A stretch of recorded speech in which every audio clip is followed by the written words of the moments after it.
सबका मालेकुम। आदाब सपनों मालेकुम। सब्सक्राइब द सुमति चिट्ठी कहानियाँ। अपना यूट्यूब चैनल का सपोर्ट करो। प्लीज़ शेयर सब्सक्राइब एंड करो। Subscribe the Sumati Chitti Kahaniya YouTube channel and come the more videos of your Hindi cartoon channel. आमाज। कहानी लुका छिपी। पृष्ठ 1। छुट्टियां और बाग। गर्मी की छुट्टियां थीं, स्कूल बंद थे और बच्चों के चेहरों पर खुशी की लहर दौड़ रही थी। गांव के बाहरी हिस्से में एक पुराना आम का बाग था, जहां हर शाम बच्चों का जमावड़ा होता।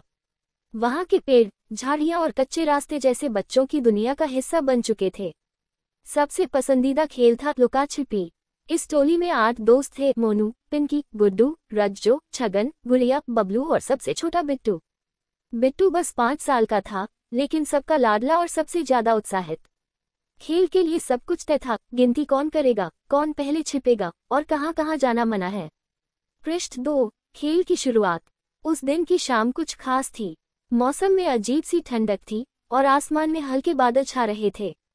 बच्चों ने तय किया कि आज लुका छिपी को और मजेदार बनाया जाएगा, जिसे आखिर में ढूंढा जाएगा वो कल का राजा बनेगा। गिनती मोनू को करनी थी। उसने आंखें ढंक ली और पेड़ के पास खड़ा हो गया। 1 2 3। बाकी सब दौड़ पड़े। गुड़िया झाड़ी के पीछे छिपी, गुड्डू पेड़ पर चढ़ गया, छगन पुआल के ढेर में घुस गया और बिट्टू कहाँ गया, किसी को पता नहीं चला। पृष्ठ 3। बिट्टू का रहस्य। बिट्टू चुपचाप बाग के पिछवाड़े की ओर बढ़ गया, जहां एक पुराना कुआं और टूटी फूटी कोठरी थी। बच्चों को वहां जाने से मना किया गया था, लेकिन बिट्टू को लगा, अगर मैं वहां छिपूंगा तो कोई मुझे ढूंढ ही नहीं पाएगा। मैं जीत जाऊंगा। वह चुपचाप कोठरी के अंदर चला गया। वहां धूल, मकड़ियां और अंधेरा था, लेकिन बिट्टू को सिर्फ जीतने की लगन थी। उसने दरवाजा बंद कर लिया और कोने में दुबक गया। उधर मोनू ने गिनती पूरी कर ली और एक एक कर सभी को ढूंढ निकाला। सब हंसते हुए इकट्ठा हुए, पर बिट्टू नहीं मिला। पृष्ठ 4। खोज शुरू। बिट्टू कहाँ है? रज्जो ने पूछा। कहीं पेड़ के पीछे होगा, शायद झाड़ी में छिपा है, पिंकी बोली। लेकिन जब सब जगह ढूंढ लिया गया और बिट्टू नहीं मिला, तो चिंता बढ़ने लगी। बबलू बोला, कहीं वो पीछे वाली कोठरी की ओर तो नहीं गया। सन्नाटा छा गया। सबने सुना था कि वहां भूत प्रेत की कहानियां थीं।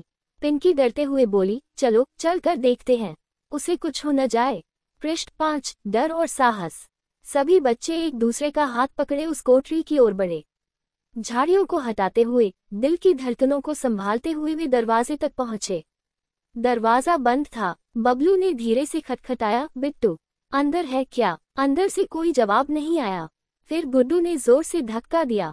दरवाजा चरमराया और खुल गया। अंदर घुप्पा अंधेरा था। रोशनी की किरण जैसे ही भीतर पड़ी, उन्होंने देखा बिट्टू एक कोने में सिमटा बैठा था, उसकी आंखों में आंसू थे। पृष्ठ 6। सीख और माफी। पिंकी दौड़कर बिट्टू को गले लगाई। तू ठीक है न? बिट्टू बोला, मैं डर गया था। दरवाजा अपने आप बंद हो गया। मैं बाहर निकल ही नहीं पा रहा था। बच्चों ने राहत की सांस ली। मोनू बोला, देख बिट्टू, जीतने के लिए जान का जोखिम नहीं उठाना चाहिए। खेल में मजा तभी है जब सब सुरक्षित रहें। बिट्टू ने माफी मांगी, माफ कर दो भैया, अब कभी ऐसी गलती नहीं करूंगा। बच्चों ने उसे गले लगाया। डर, चिंता और नाराजगी अब मुस्कान में बदल गई थी। पृष्ठ 7। नया खेल और नई शुरुआत। अगले दिन बच्चों ने फिर लुका छिपी खेला, लेकिन इस बार नियमों के साथ। कोई खतरनाक जगह में नहीं जाएगा और जो सबसे बाद में मिलेगा वो राजा बनने के साथ एक कहानी भी सुनाएगा। बिट्टू उस दिन सबसे जल्दी पकड़ा गया, लेकिन सबसे ज्यादा हंसी भी उसी ने बांटी।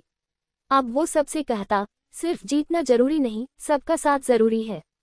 बाग में बच्चों की आवाजें फिर गूंज उठी। 1 2 3। मैं आ रहा हूँ। समाप्त। अगर आप चाहें, मैं इस कहानी को PDF, वर्ड फॉर्मेट या चित्रों के साथ बच्चों की किताब जैसा भी बना सकता हूँ। बताएं कैसे चाहेंगे।